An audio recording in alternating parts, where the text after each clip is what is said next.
Hey there, it's Stephen Dubner. Last week, you heard part one of a two-part series on the rise of driverless cars. It was made by our friends at the Search Engine podcast, which is hosted by PJ Vogt.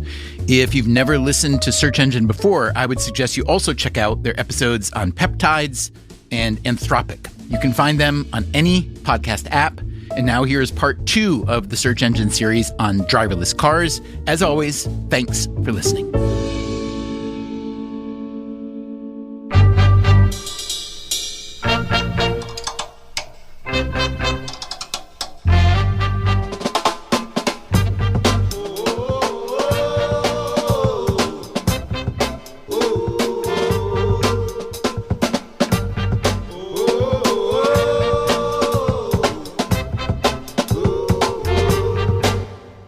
Our first story was about a driver, a robot driver who evolved over many years at the nudging and training and machinations of a team of tech people in California. The second story I want to tell you also starts with a driver who is also going to evolve and change due to the machinations of some different West Coast tech companies. The difference is that this driver is a human being. Chapter 1, Abdiaziz. I met Abdiaziz in Boston, where he's been a driver for many decades. He was doing it all the way back in the 90s. Back then, he considered taxi driver to be a decent job, a career. Professionally, I've been driving for 30 years now. 30 years? Yes. I had a limo service for 10 years. And then I was doing 5 years for a cab, a taxi. And then, one day in 2011, Abdiaziz was hanging out at the airport with the other drivers when these men from the future showed up with a plan to change his life. When Uber came, I remember by 2011, they came to the airport. We were in the waiting area at the Logan. We have a designated parking lot where we wait the fares. So they come there and they say, hey, we are introducing you in a company that will do same as a taxi, but it's an app. We want you guys to join with us. And, you can have your own car. We will give you a phone with the app, and we're going to sign you up, and you can make money. What did you think? At the time, I say, it is good, but you didn't come here to help us. You come here to kill this business. Okay? You knew. I knew. Abdiaziz had not been born yesterday. Here's what he understood immediately. The taxi business he operated in, up until now, had worked as a kind of monopoly. In Boston, like many American cities, you legally were not allowed to drive a cab without a taxi license, a medallion. New medallions were almost never issued. So assuming you could afford to buy or rent a medallion, the city itself would make your job stable by protecting you from competition. But Uber was about to kill that system. Uber drivers just drove without medallions. The company argued that since they were picking up passengers via this newfangled phone app, they didn't need them.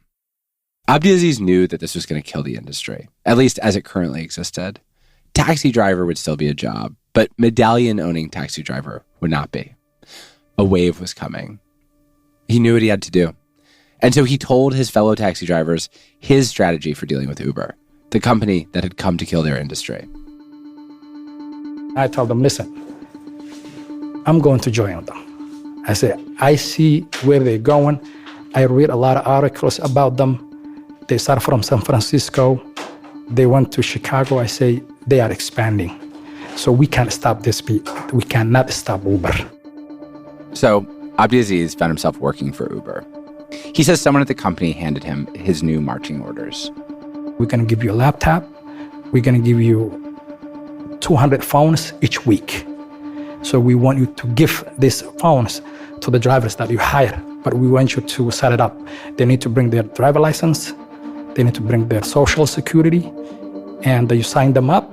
Everyone that you sign, you give it the phone, you activate the phone, they're good to go. So they were giving you 200 iPhones a week to give out? To give out, yeah, to the drivers. So it's crazy. It's like they're coming to kill your business. Exactly. I knew. But That's why I say, if you cannot beat them, join them, So I'm going to join them. Abdiaziz, a man who could glimpse the future clearly enough to adapt to it. He'd work recruiting for Uber for a while. Then he'd be one of the first 100 Uber drivers in Boston. Signed up for Uber Black, the premium service. Got himself a very expensive car. At first, it was an even better job than the one they destroyed. Uber, in those early days, was pretty generous. But after a few years, Abdiaziz says that started to change. In 2022, Uber began rolling out a big change to its platform. Instead of taking a set percentage of each fare, Uber started using an algorithm to offer its drivers variable rates based on what its system thought each driver would accept for a given ride. The drivers believed that Uber, once it stopped showing them its take, raised that take by a lot. Uber, who we contacted for the story, maintains that their take rate is still, quote, around 20%, and that what's gone up actually are government taxes and fees. But Abdiaziz does not believe them. And most drivers I've talked to share his view. Abdiaziz's perspective is that once Uber and Lyft had leverage, they started using it against the drivers. The market was wide open. New drivers signed up every day. If you didn't like it, you could leave. To Abdiaziz and his fellow drivers, this all felt like a bait and switch. They could quit, but many of them had car loans. What they actually wanted was for the companies to raise their pay closer to what it had been before. They wanted better pay. They wanted some other concessions.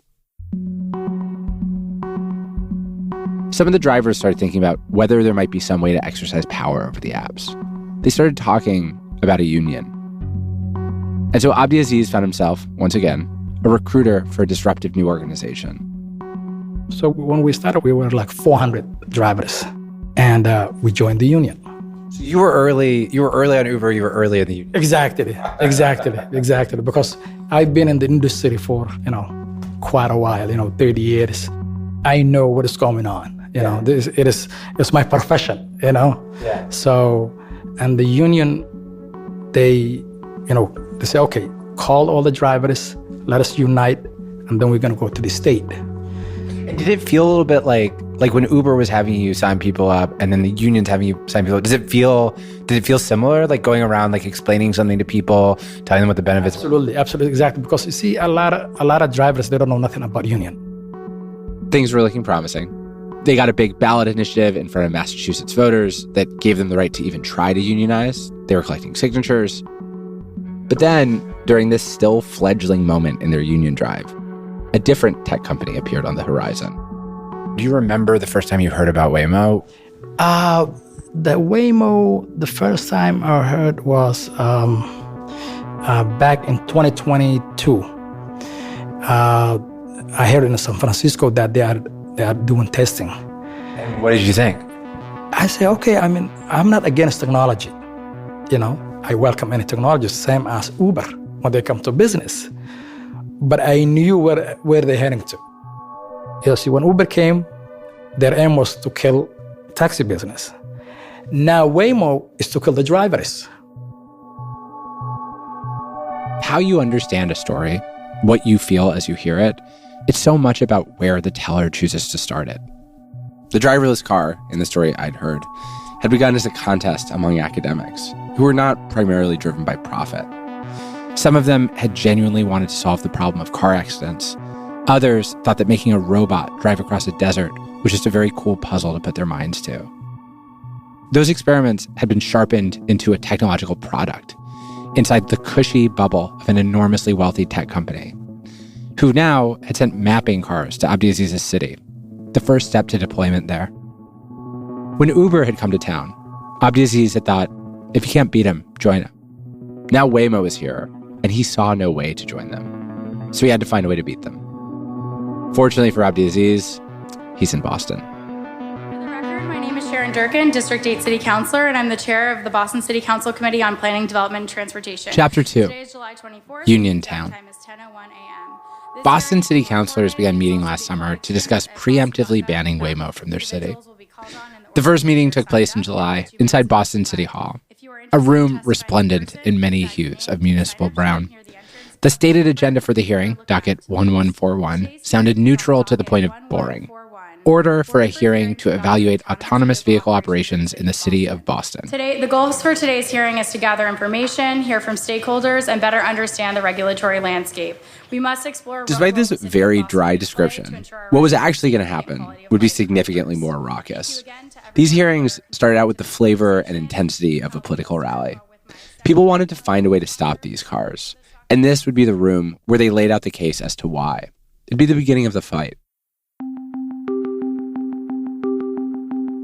Some version of this fight has been happening with increasing frequency in American cities. Not all cities, blue cities. There's this pattern actually observed by reporter Timothy B. Lee, which is that cities in red and purple states like Austin and Phoenix mostly welcome Waymo, whereas places like DC and New York fight it. In cities that fight Waymo, the conversation is less about safety and much more about whether robo-taxis will take away jobs. My hope was if I paid attention to Boston, maybe what was beginning here as just a fight would evolve into politicians starting to think through some kind of compromise. I think these kinds of compromises, finding solutions for workers who AI could displace, they are probably one of the most important challenges for our politicians today. And so Boston, for me, was a test case.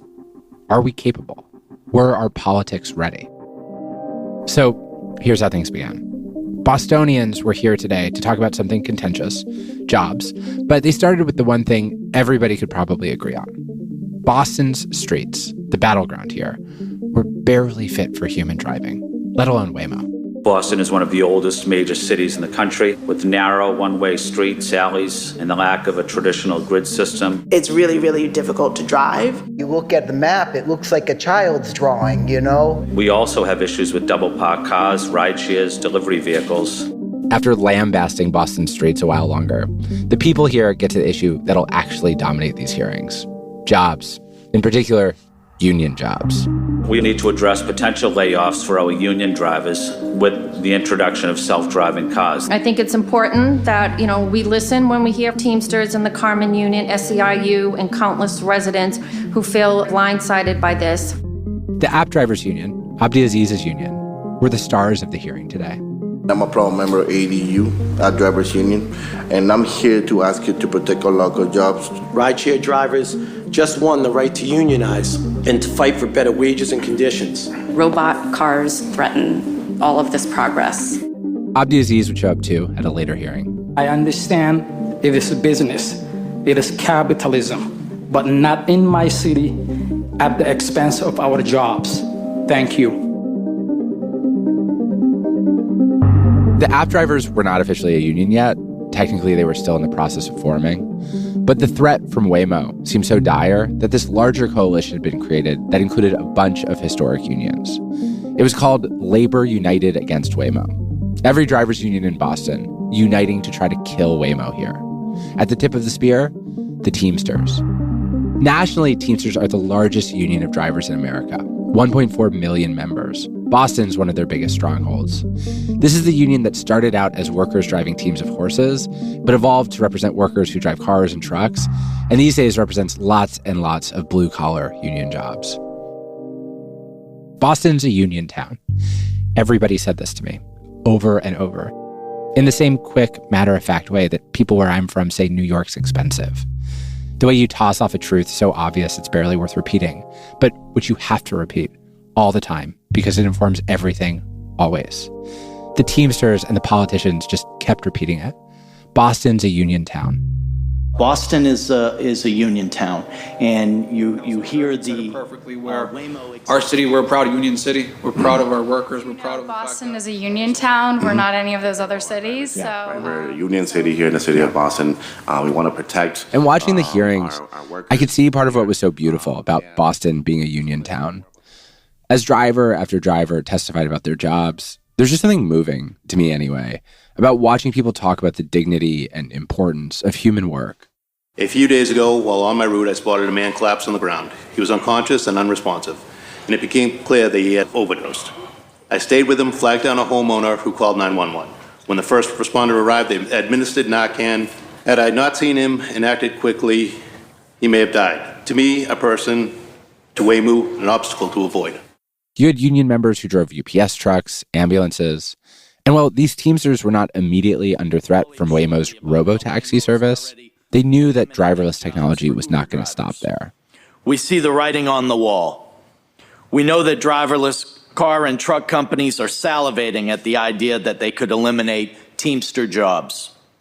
In addition to the nationally, the Teamsters actually sat out the last presidential race. But in Boston, the Teamsters are still welded to the Democrats, and the Democrats are welded to them. Just a few months ago, I was knocking doors with drivers across the city to give them the right to organize. You guys just were able to unionize, and this would just be a huge blow to you all. As the city councilors began to ask union leaders questions, you got the sense the councilors already knew some of these answers, that maybe they were asking more just to get the answers on the public record. I have a question, and I'm just curious. Can you talk to us a little bit about the number of conversations that you've had with Waymo? How many times did you meet with them? This is City Councilor Julia Mejia, asking one of the Teamsters leaders, how many times did Waymo reach out to you before they sent mapping cars to Boston? Thank you for the question, Councilor Mejia. It rhymes with hero. Zero. So this is why I asked the question, because oftentimes things are being done to us without us, right? And so Chapter 3. I'm curious what words of advice. Councilor Mejia. Now that you have the mic. The councilor had arrived an hour late to the hearing. A former MTV reporter, she's noticeably hipper than the median municipal politician, standing out in the beige sea of the city council room. She'd come to listen to the heroes, the drivers. But more than that, she'd come to make a meal out of the people she saw as the villains, Waymo's executives. If we're competing with machines, it will ultimately have an impact on our drivers. At this point, given the scale of our fleet compared to Uber and Lyft's, I can't speak to what the decrease in their revenue has been. I don't know those numbers. I can tell you that... The person on the receiving end of these questions is Matt Walsh, Waymo's regional head of state and local public policy. Walsh looks the part of the tech exec. A spiffy suit, a swoopy coif of silver hair. For most of their conversation, they're talking past each other because Matt Walsh wants to discuss safety and Councilor Mejia wants to discuss drivers' jobs. What we are doing is creating an opportunity for people to choose to not support humans and the workforce. That is the choice that we're giving people. I would disagree, Counselor. I would say the choice we're giving people is they can make a decision if they want to be in a safer vehicle that they feel safer in, and that meets their needs. So are we saying that our Uber and Lyft drivers and our app drivers are not safe drivers? I am not making comments specifically about the safety of Uber and Lyft. What I can say is that after 71 million miles of fully autonomous operations on U.S. roads, we know that we are 5 times less in injury-causing crashes than human drivers. I am not suggesting that Uber and Lyft drivers are dangerous. I am suggesting that human drivers, compared to the Waymo driver, are involved in far more collisions. But Waymo is not a driver. Waymo is a robot. So let's without it, you're totally correct. Let's be really clear about what it is. It's an apparatus. When we say Waymo driver, I know the chair brought this up earlier. That is what we call the Waymo. That is what we call the technology. Okay, and I understand it has sensitivities, and it's very triggering. Understood, okay, and heard loud and clear. I just want to make sure that we're not driving. That's not happening. Mm-hmm. So right now, in supermarkets, they do these self-checkouts. So Boston is like a little character, you know. I think that it could have been, CEOs versus Bs. Boston would just be like, we're on the B side, like we're going to go hard for honey, we're crazy like that. I got to talk to Councilor Mejia, the politician who'd been so offended by Waymo's use of the D word. We met in person in her office in Dorchester. The councilor was giving me and producer Emily Moltere a quick lesson on Boston, this foreign country where I'd happily landed. We are just not the type of city that just goes along to get along with certain things that we feel, especially like Boston is a union town. We're hardcore. We're adverse to outsiders. It's a city, but it's like a little old town, it's like very towny here. Well, this gets to what I want to ask you about, which is Waymo. Like, do you recall the first time Waymo, even as a concept, showed up on your radar? Yeah, right before the hearing. Oh, right before. Like, I didn't know, first of all, I'm not one of those people, I don't pay attention to everything. I'm not going to, I have my own little bubble here, I'm dealing with education issues, potholes, murder, real life issues that impact the quality of life of my constituents. And so it wasn't until recently, when there was some rumblings of Waymo wanting to set up shop here in Boston, that I had learned that they were in other cities. I was like, damn, there are people who like this. Like, I got in a Waymo car, like all excited about it. I'm like, wow, people like this. So You start searching about it because you're curious. And then the algorithm starts being like just videos of like happy people in driverless cars. Yeah, I'm like, oh, wow, like who are these people really excited? Getting driven around by a robot or just not even a robot. Some of these don't even have a little head. They're just like... Yeah, it's just a steering wheel. Yeah, that's even creepier. So that was like, ew. Yeah, no. I've talked to a few people who feel this way when they see videos of Waymos. Part of this is a quirk of design. There are other models of driverless cars that were fully designed to be driverless, like Amazon Zoox. Those cars don't have a steering wheel. But Waymo retrofits pre-existing Jaguar SUVs. And so when you get in one, there's still a steering wheel. As a passenger, you watch it turn itself, as if guided by an invisible pair of hands. Watching that wheel turn, some people feel wonder, like they're seeing the work of a very impressive engineer. Others feel outrage, like they're watching the space where a human used to be, should still be. That's Julia's perspective. When Julia was 5, she and her mom moved to Boston from the Dominican Republic. Her mother was undocumented for most of her childhood. She cleaned offices for a living. Julia talks about her mom a lot, how from her mom, she inherited an understanding of her mission, to protect working people's jobs. I used to work at McDonald's. I used to clean offices with my mom. I did all of that. Those were low-entry jobs that I could get. And I saw that with the self-checkout in the supermarkets, right? Those jobs were occupied oftentimes by people who were retired, or high school students, or young people with disabilities, right? And now those jobs are being replaced by a self-checkout. And there's a sense of, for me, it's a moral issue too, right? That should be at the center of the AI conversation, is that morally, while it's exciting and we could do all of this and we could save lots of money, but what is the unintended consequence of that, right? When you look at it now, like, do you... I yell at people too. Really? Get out of the line. What you doing there? You know that's somebody's job that you just took? They're like, lady, get out my face. I'm like, yes. But nah, man, like it's... You know, I'm not the moral police, but I just feel like we are not thinking about other people. We're often just thinking about ourselves and what is the quickest way to get out. To Councilor Mejia, the headline of the day, really the only story, was low-wage workers. In the hearing, she asked the Waymo executive about the precedent that was worrying her, those self-checkout machines. So right now, in supermarkets, they do these self-checkouts. Correct. Right? And those are taking jobs from people. And it seems like there is a trend here. And my biggest concern, as someone who had to have 2 to 3 jobs growing up just to make ends meet, is that what we are doing is creating financial hardships for people who are already struggling. And so I'm just curious, how are you reconciling with that impact that you're making on already low-wage workers? As I said earlier to the other counselor's question, we are committed to increasing workforce developments and job opportunities within the industry. How? I'm talking about for the drivers. How are you increasing workforce development opportunities for the drivers? Not for people who develop apps, not for people who answer phones, for people who are drivers. Like, tell me about what that looks like. We do not have workforce efforts that are specifically aimed at any part of the population. We are creating jobs for individuals that want to work in the autonomous vehicle industry. If drivers that currently work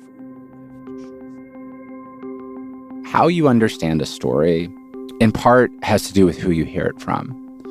For months, I'd been listening to the engineers who first dreamed up these driverless cars. From their perspective, they'd only ever really had one question. Could they build a car that drove itself more safely than humans could? Waymo believed the answer was now yes. But Boston had a different question. What about jobs?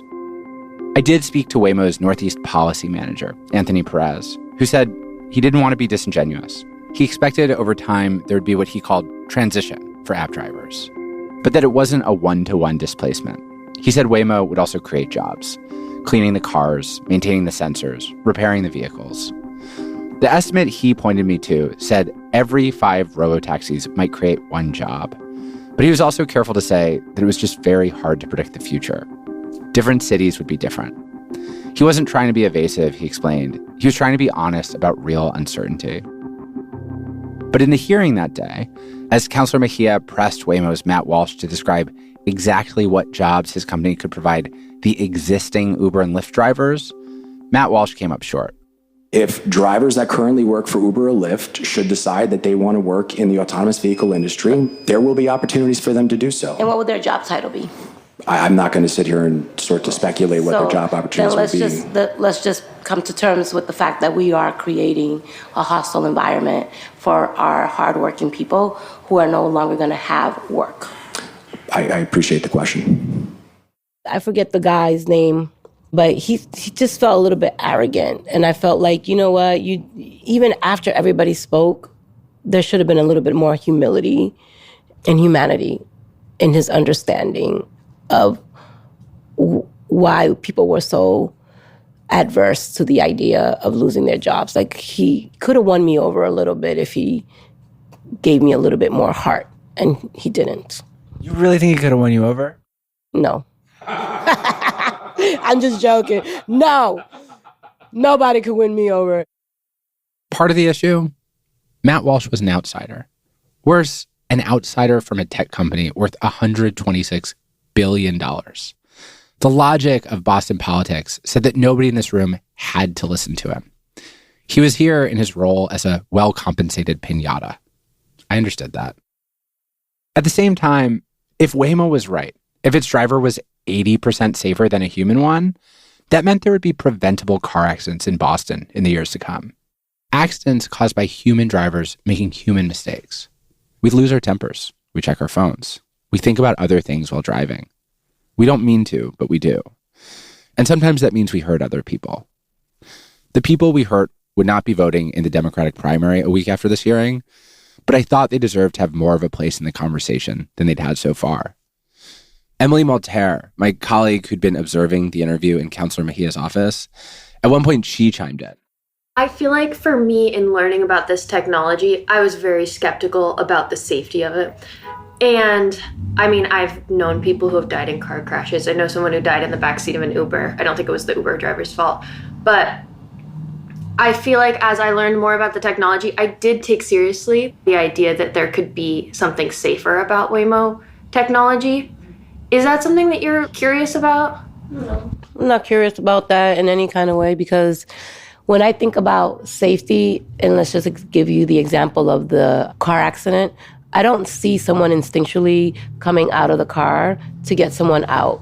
Like if it was a Waymo robot, or that's not even a robot, it's just a wheel, who would be there to help support the consumer? Who? What? How? So I don't think the safety concern is a good, compelling argument for me. For you, it's like, I don't think there's anything they would show you where you would think, you just trust humans more. I would hope the world would trust humans more.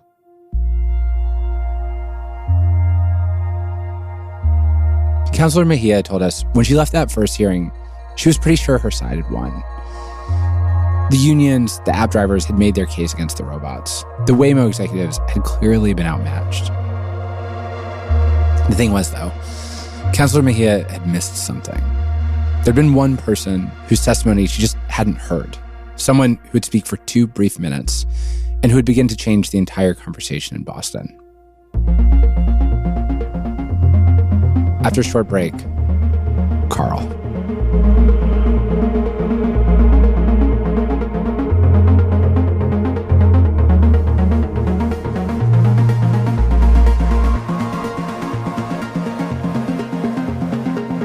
I'm Stephen Dubner from Freakonomics Radio, and you are listening to a special episode of the podcast Search Engine.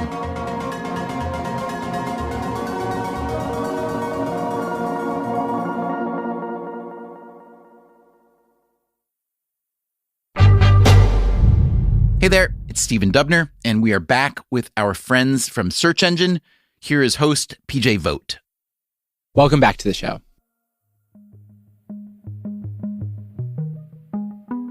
Emily and I had been in Boston a couple days now. The cold snap here was at a level I found frankly offensive. I dressed wrong for it and was getting those full-body jitterbug shivers vibrating down the sidewalk when we'd go outside. Very cold. It's the cold you feel in your teeth. I'm wearing long underwear. Maybe that's your problem. I'm wearing short underwear. Exactly as much as I was suffering, Emily Malter was thriving. Emily, a devoted public transportation nerd, she actually worked for a time in Boston's transit agency. Emily was just happy to be here. A mental tropical vacation. She kept cheerfully suggesting we ride the T to get to our interviews and harassing me with Boston transit facts. Did you know the bus in Boston is only $1.70? That's amazing. Yeah. I was working for the T when they did fare raises, and one of my personal transit heroes, Laurel Paget Seekins, fought really hard to keep the bus fares low. What were they at before the raises? I would cower in the warm alcoves of whatever local business would let me, then hustle into Ubers whenever possible, insisting that taking cabs here was not a luxury or a weakness. It was, in fact, important research. That's what the story was about. It was a joke, but it wasn't. I did want to talk to as many drivers as I could while I was in Boston. I'd end up interviewing 8, 4 at the union's office, and a random sample of 4 out in the world. Nearly all the drivers described the job as having recently gotten harder, just like Abdiaziz had. They were working more hours for less money. But the union and non-union workers differed in some important ways. The non-union drivers didn't really have Waymo on their radar, and they were unlikely to think of driving as a long-term career. This matches the data we have. A 2018 study found that the average Uber driver drives for 3 months. It's a lot of people's first job in our country, a ladder to their next one. So the union drivers were pretty unusual, just by dint of the fact that they'd made a career out of this. Those were the things I learned in the cabs I could persuade Emily to take, and in the studies I read about those cabs. This Tuesday, however, we were walking, the Boston wind playfully tearing the skin from my bones. Our mission that morning was to meet a man named Carl Richardson for an interview that was, thankfully, indoors. He met us in the lobby. We'd never met in person before, but I recognized him when I saw him. What gave it away, Carl? Hi, how are you, Emily? Nice to meet you. Hi, Carl. PJ. Hey, PJ, how are you? Good, how are you? Good. Come on, buddy, let's go. Carl has significant hearing loss. He wears 2 hearing aids. He's also almost completely blind. He has a yellow Labrador with him at all times. That's his guide dog, Dayton. Carl had shown up in these hearings as a private citizen to argue in favor of autonomous vehicles. Like Councilor Julie Mejia, he'd been outraged by what he encountered, but for entirely different reasons. Chapter 3, The Right to Autonomy. Carl told me the story of the day as he'd experienced it.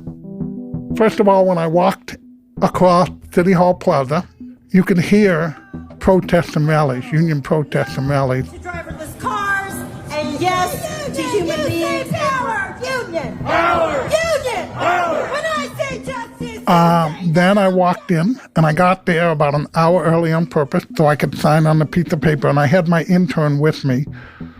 She said I was number 3 on the list. So I was hoping to go early.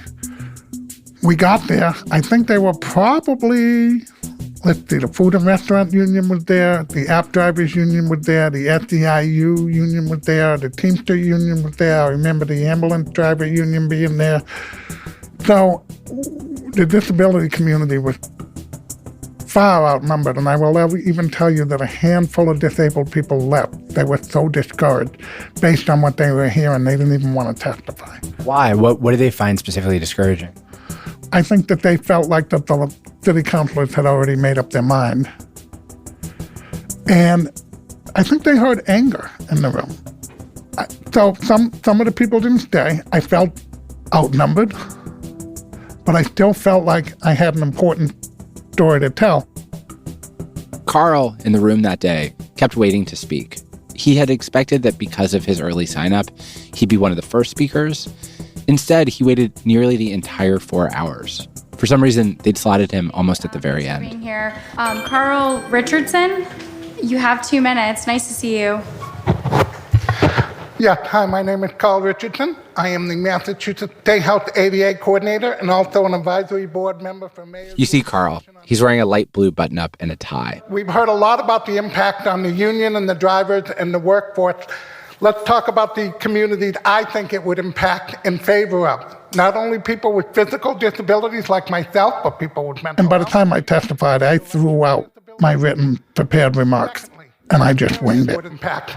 We keep talking about employment. I want to have that discussion. Do you know how many jobs I've turned down because I can't get there? Or how many interviews? If you spend time talking to Carl, you learn a lot about unemployment in the disability community. It's high. Their unemployment rate is twice as high as the rest of the workforce. One contributing factor to that number that a lot of people don't think about is just transportation. You can't do a job if you can't reliably get to it. I agree that Uber drivers and paratransit do an amazing job, but not always. At least once a week, I get denied access to Uber and Lyft because they refuse to take me because I have a service dog and denying me my civil rights. I often get denied access too because they won't go beyond the city limit because they're worried about maximizing their revenue and the ability to pick up a return fare. My life is not limited to the city limit. And the other thing it would do, it would increase. There's actually been pretty well-documented issues with discrimination by Uber drivers against disabled people. There's an active DOJ lawsuit about it right now. Wheelchair users whose rides are canceled because it would take extra time to help them load in. Blind people whose rides are canceled once the drivers see a service dog. A spokesperson at Uber said they have a zero-tolerance policy for confirmed service denials, and that Uber fundamentally disagrees with the DOJ's allegations. In the meantime, Carl says he spends a lot of time trying to strategize ways to stop Uber drivers from passing him by. Carl was born with a genetic condition called Usher syndrome, type 2. It meant he was destined to lose his vision and hearing, but gradually and as an adult. It's a difficult diagnosis, in part because psychologically it requires you to accept so much. To accept loss knowing that more loss is just ahead, that whatever you get used to, you'll need to get used to more. There was a time in Carl's adult life, for instance, when he had a driver's license. So I drove. I had 20/20 vision up until I was about 30, which is one of the reasons why autonomous vehicles are a big deal to me, because I want that feeling that I used to have when I drove, of freedom and independence and mobility. I know what I've lost, and I want that back. It's not, people deal with it differently. Yeah. And I have a sister who has it. She never took up driving because she knew she was going to have to give that up someday. And she didn't want to have her heart broken. I said, screw it. I'm going to drive. I'm going to work in film and television. I'm going to do everything I can. What type of car did you drive? Well, whatever I hadn't totaled. I drove, 10, 12 years? I think I totaled 5 cars because I was slowly going blind, but I was in denial. So I'm lucky to be alive and sitting here with you today. It was hard to let go of driving? Yeah, but what finally happened is I sat behind the wheel of a car one day, getting ready to go to work. And I actually said to myself, am I going to get to work alive today? And I sat there and I couldn't answer it. So I called out sick, and I never drove again. It's a hard thing to give up. Yeah. And I want it back. And I never thought I'd get it back, but I now believe someday within my lifetime, we might have to convince the politicians you don't need to have eyesight to be able to have the ability to drive an autonomous vehicle, but I think we can do it. Because it isn't just about blind people. Everybody has a mother they have to take away their driving from. Everybody has a father where they say, Dad, I don't know if you should drive anymore. Everybody has a teenager who's texting on their phone. See, we're not even beginning to think about the possibilities of what autonomous vehicles could do.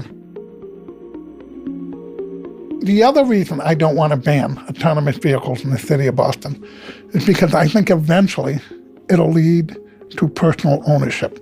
And is that what you really want? Oh, you bet. I'm not kidding when I say I have a savings account where I put aside a few $100 a month just for the ability for me to buy an autonomous vehicle someday. And if they ban autonomous vehicles, then they're going to ban me from the right to drive, earn a living, go to school, go to medical appointment, go to the beach on a Sunday, go visit my mom in a nursing home, whatever, with the flexibility that everybody else has. Carl wanted me to know that even though Waymo had become the subject of this fight, he did not care if Waymo specifically came to Boston. Any autonomous car company would do. He just wanted to be able to hail a taxi that couldn't pass him by. And he wanted one day to own a car again. In the hearing, near the end of his allotted time, he told a story about something that had happened to him recently, an emergency when he needed a ride. Imagine that you're blind and your mother called you at 7 o'clock on a Sunday night and said, I just heard from the sheriff department, I'm going to get arrested unless I come up with some money right away. She got a call, she believed it. I'm the primary caregiver in my family. I had to figure out a way to get out there. And I got denied 3 times in a row while I was trying to get out to my mother.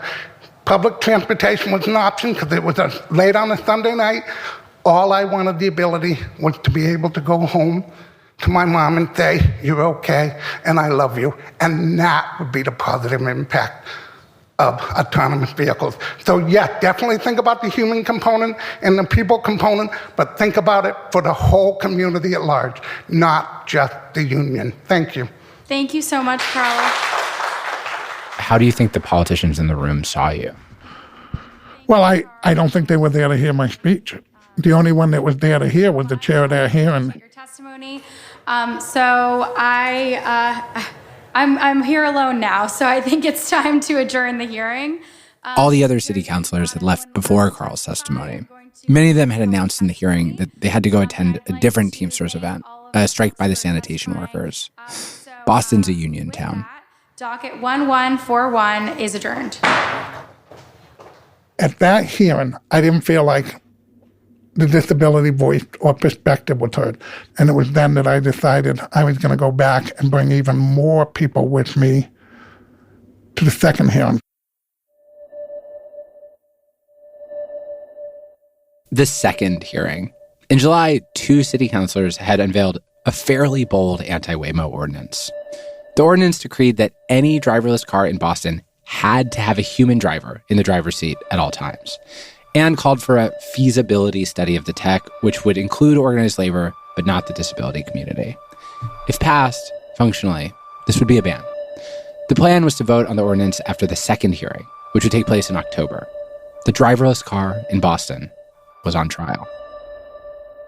That's after a short break.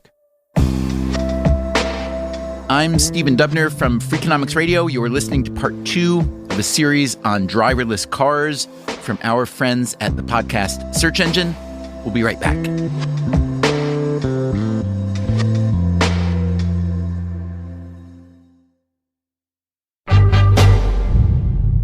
Hey there, it's Stephen Dubner, and here again is the host of the Search Engine podcast, PJ Vogt. Welcome back to the show, and to a crisp late October day in Boston. For the record, my name is Gabriela Coletta Zapata, District 1 City Councilor, and I'm the chair of the Boston City Council Committee on Government Operations. Today is October 28th, 2025. Chapter 4, A Good Fight. The second hearing would go differently. It would go differently from the beginning. One reason was because of its referee, presiding councilor Gabriela Coletta Zapata, who started by trying to establish some ground rules. There will be no demonstration of approval or disapproval or signs. So thank you so much for your understanding. We appreciate you. Again, thank you so much for being here. The union went first, a string of testimonies from all sorts of drivers, many familiar faces from the previous hearing.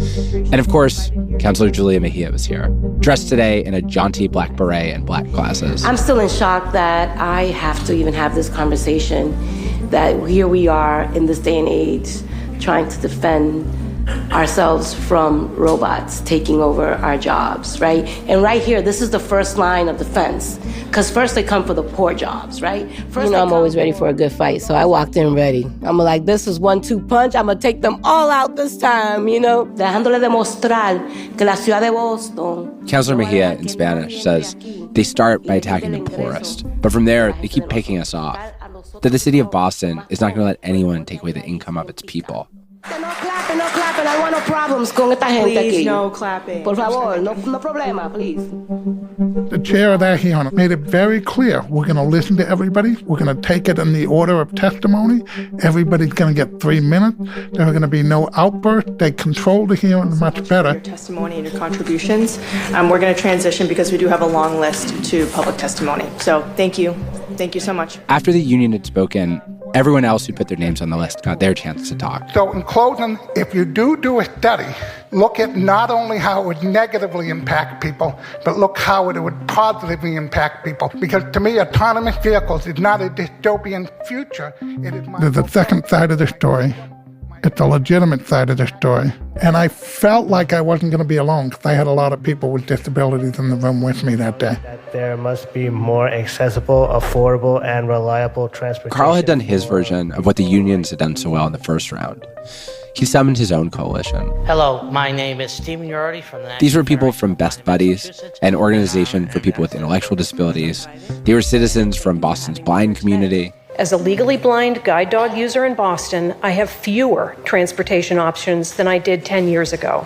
I came from New Hampshire in what I used to call transportation desert, where I only had to rely on my family to help me get back and forth to be able to... I felt the room had almost what I would call a seismic shift. Autonomous vehicles have the potential to give me and other people with disabilities increased independence, mobility, and flexibility. Wait, I think we can go where the ride can't go. There was even a Mother Against Drunk Driving who spoke on one of the panels, right? Autonomous vehicles represent another important tool in the effort to eliminate impaired driving. We welcome Waymo into what are you going to say to a mother? You don't have a right to one autonomous vehicle because your son died? Mad values our partnership with... What were you just feeling watching them talk? So, to be honest with you, at first, I didn't know what I was walking into, to be honest. I thought I was going to get more of the last go-round.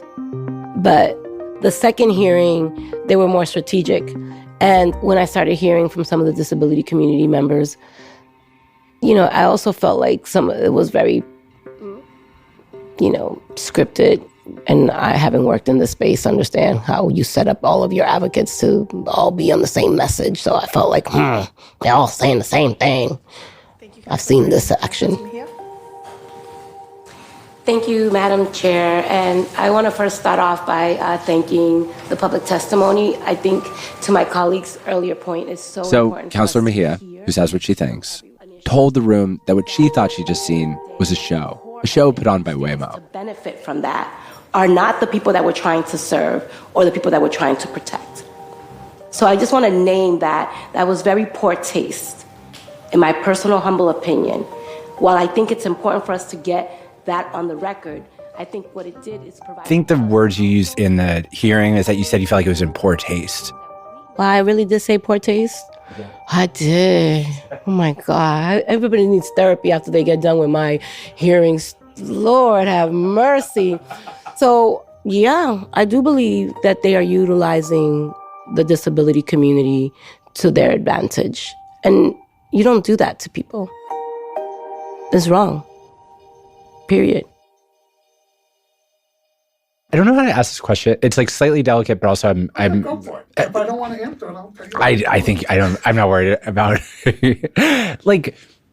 Waymo is not an accessibility company. It's not as if they're inventing autonomous vehicles for accessibility reasons. They want to reach a large market. Accessibility is part of it. It's also the fact of the accessibility issue and the fact of disabled people as allies for them is convenient. Do you... Yeah, sure. But so is AARP when they push certain things, right? And they have elderly spokespersons. And yes, it's convenient that the two things align together. And I hear you. And maybe that's a little selfish for Waymo. But I'm going into this knowing what I'm getting into. I know that Waymo is aligning themselves. I'm not going to say using us because I'm not, if you listen to me talk, you can't take advantage of me unless I want to be, right? So I know what I'm getting into when I present on behalf of autonomous vehicles. I don't care if they make a profit if it means my mobility, my freedom, and my independence. Okay? Is Waymo reaching out to the blind community? Yes. Are they perhaps giving donations to the American Council for the Blind? Yes. But the individuals aren't making a dime. The money's going to nonprofit, right? Organizations. So, did that answer your question? Yeah, and it's like, I personally, I feel like it's a question. I don't feel like I'm being used, if that's what you're getting at. They never said how to testify. They never once told me what to say. They just said, please testify on behalf of autonomous vehicles. That's all. That's it. Nobody held my hand. Nobody gave me coaching. And to my knowledge, the handful of people that I recruited that testified, none of them got coaching either. So that's Carl's position. Councilor Mejia, though, in the room that day was very fired up, very focused on the target of her ire. So I just want to name that was very poor taste to utilize folks who are already vulnerable to fight on behalf of those who have so much more than any of us here. She directed some very strong words at the man sitting across from her, the man in a suit with gray hair. Waymo, and I'll start with the CEO maybe. How can we utilize Waymo instead of replacing our app drivers to improve the quality of experiences for those folks who have complained? I think utilizing Waymo in an autonomous vehicle opens the door for elimination of practices, illegal practices of discrimination. No, that's not the question. The question is, right, because you talk about your technology and your ability to... Councilor Mejia pressed. She wanted him to answer, how could Waymo create new technology that would improve life for blind people without using driverless cars? App drivers, that's the question. That I'm not that technology advanced to answer. But you're the that CEO question. of a technology company. That's going to be put. No, I'm the president and CEO of the Carroll Center for the Blind. Well, I was going to say, Gary, that I am. It's Greg. Greg. Oh my God! So somebody gave me the wrong piece of paper because they got you as the CEO of Waymo and the Greg. Like, well, my team better get it together. Okay, so let's go back. Let me just stay with you real quick, right? I think. There was a white guy who had on a suit. I just made all types of assumptions. Oh, my God. So he was going on and on about his stuff. And I think I even said his name wrong. I didn't know who he was. And I felt like, you know how when you have egg in your face? Like, I had to pick up my face and put it back on because I was like, embarrassing. Because you were giving him a hard time. Giving him a hard time. And then he has to say to you, I don't work for Waymo. I was like, well, okay, then. I'm still mad at you, though. It was embarrassing. Not really. I mean, you know what it was? It was like because it sounded like he worked for Waymo because he was there advocating fiercely for that community in ways that made me feel like he was part of their team. So, yeah, I mean, I was like, okay, you're on the other side of this, but you're not really on the other side because you're sitting on the Waymo panel anyway, so you're still part of them. I think that if I try to sympathize with the feeling Councilor Mejia is expressing here, this is how I understand it. It can be annoying when the other side is a mix of people you're allowed to dismiss out of hand, tech executives, allied with people you're not, disability advocates. And when those advocates are all saying similar things, when it's your people, that sounds like solidarity. When it's them, it can sound phony. It can sound orchestrated. But the whole reason I'd found this fight so fascinating is because I thought it was one where you really couldn't easily dismiss anybody. For the people who believe driverless cars will save lots of lives, the human beings with jobs are an unignorable fact. For the people who want to protect those jobs, the human beings asking for better accessibility or safer roads are also an unignorable fact. This fantasy that there were blind people who were secret lobbyists was tempting because if that were true, it would mean the world was a simpler place. It's not. The chair, Councilor Coletta Zapata, said this in the room pretty explicitly. Nobody had been paid to be there. Register that, but I think for the advocates that have been here and that have provided public testimony, especially maybe from on those in favor of this, I think it's important to say that everybody has their own individual agency, and they were here on their own accord. And I think Councilor Coletta Zapata, you can see her in the video. Shoulder-length brown hair, big clear glasses. Like Councilor Mejia, she comes from an activist background. As the hearing closed that day, she'd gone from being just the neutral moderator to, when it was her turn, asking the Waymo executive a lot of questions. Questions about jobs, but also just questions about the car. How did it work? What happened when a blind person ordered one? How did they find it?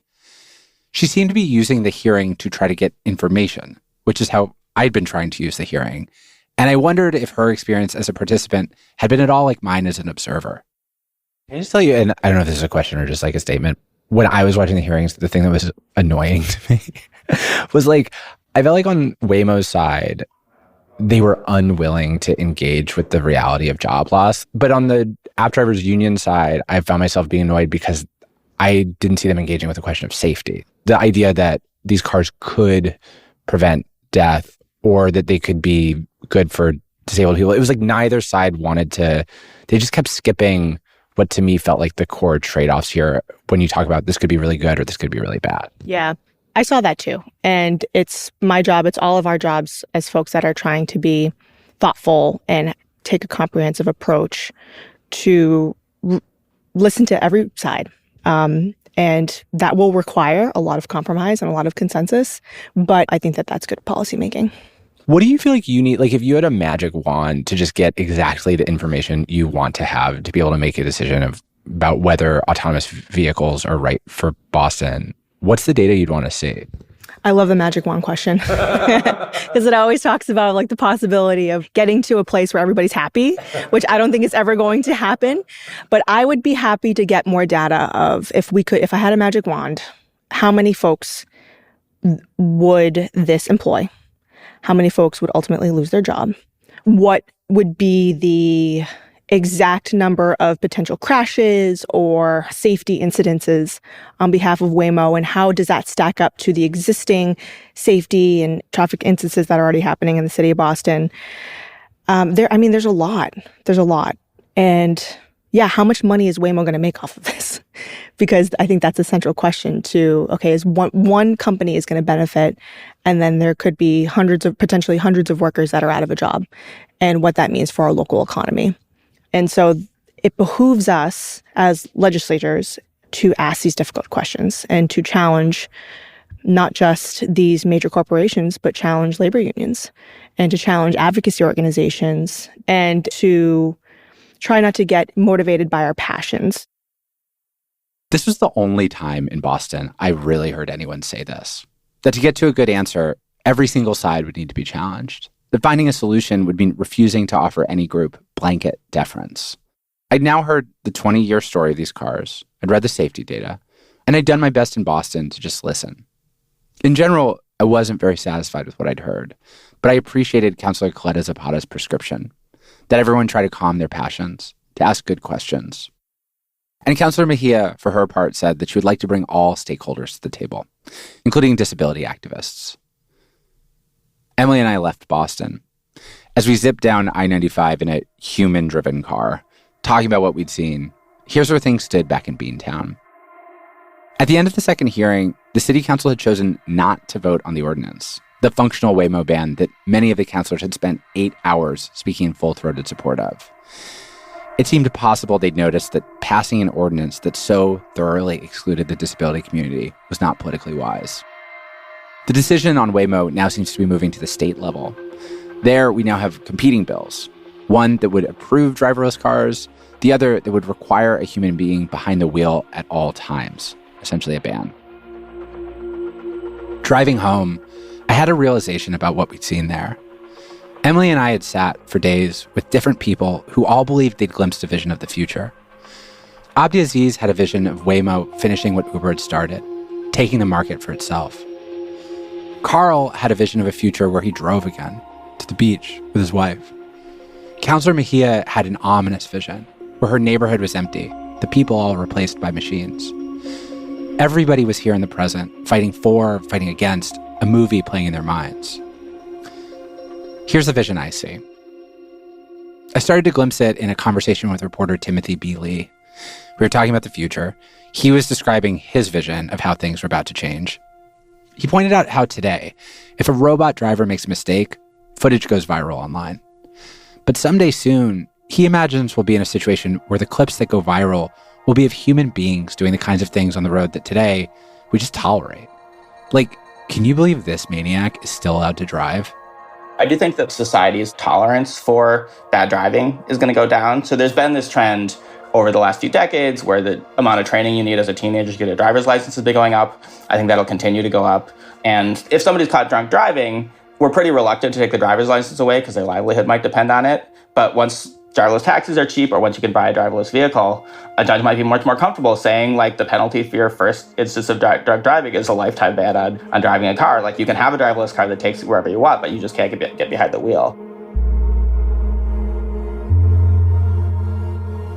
In Timothy's vision, change comes fast. In about 5 years, driverless cars are as common as Ubers today. In around 10 years, every new car, standard, just has a Waymo package. A robot driver and sensors, a button you can press if you don't want to drive. I share Timothy's vision. I believe driverless cars will soon be everywhere. Not even just because they're safer, but because of consumer demand. The same force that broke the politicians who resisted Uber not long ago. A lot of AI is like this. Technology too useful to ignore, even if it causes social pain. If we're going to be okay, we're going to need to envision some new futures, new compromises, new ways to share the dividends of progress with the people it displaces. There are precedents for this. When containerization put a ton of longshoremen out of work in the 1960s, the West Coast Union negotiated a deal. The employers could bring in the new machines, but they had to pay into a fund that guaranteed the existing workforce wouldn't be laid off and give early retirement payouts to workers whose jobs disappeared. You could do something like that. You could do a lot of things. But whatever we're going to do, I did not find the seeds of that new compromise in Boston. It also does not exist in DC, which has been delaying driverless cars with bureaucratic hurdles. Or in New York, where my governor talked briefly about allowing driverless cars, then retreated under pressure. But these are the places where a bargain could likely be struck. These are where drivers, Democrats, and Teamsters have, for a few more years at least, leverage. They should use it, but they'll have to be inventive. They'll have to imagine visions of the future more vivid than the word no.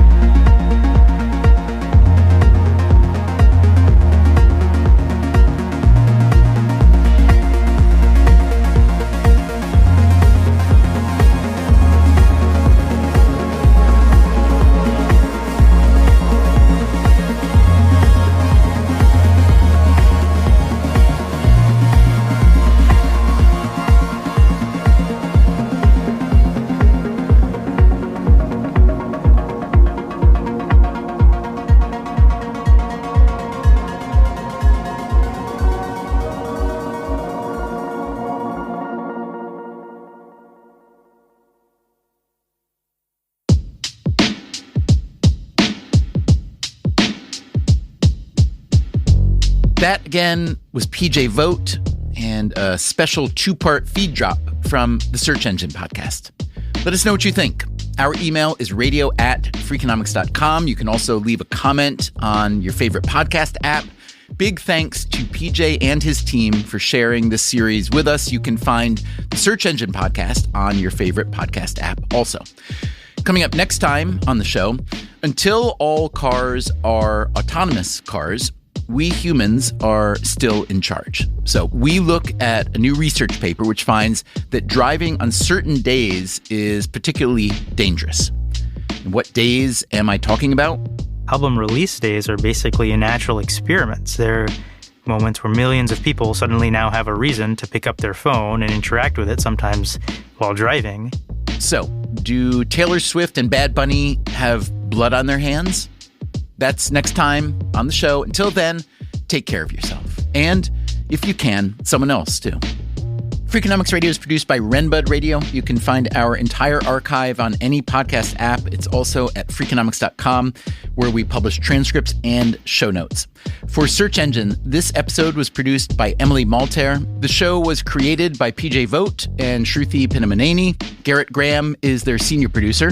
Leah Reese-Dennis is their executive producer. Fact-checking was done by Mary Mathis, and sound design and original composition by Armin Bazarian. Their production intern is Piper Dumont. For Freakonomics Radio, this episode was produced by Dalvin Abuaji and edited by Ellen Frankman. The Freakonomics Radio Network staff also includes Augusta Chapman, Eleanor Osborne, Elsa Hernandez, Gabriel Roth, Ilaria Montenacourt, Jasmine Klinger, Jeremy Johnston, Teo Jacobs, and Zach Lipinski. Our theme song is Mr. Fortune by The Hitchhikers, and our composer is Luis Guerra. As always, thanks for listening.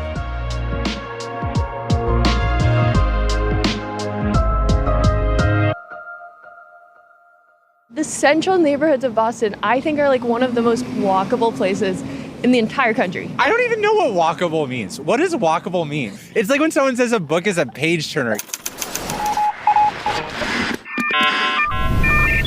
The Freakonomics Radio Network, the hidden side of everything.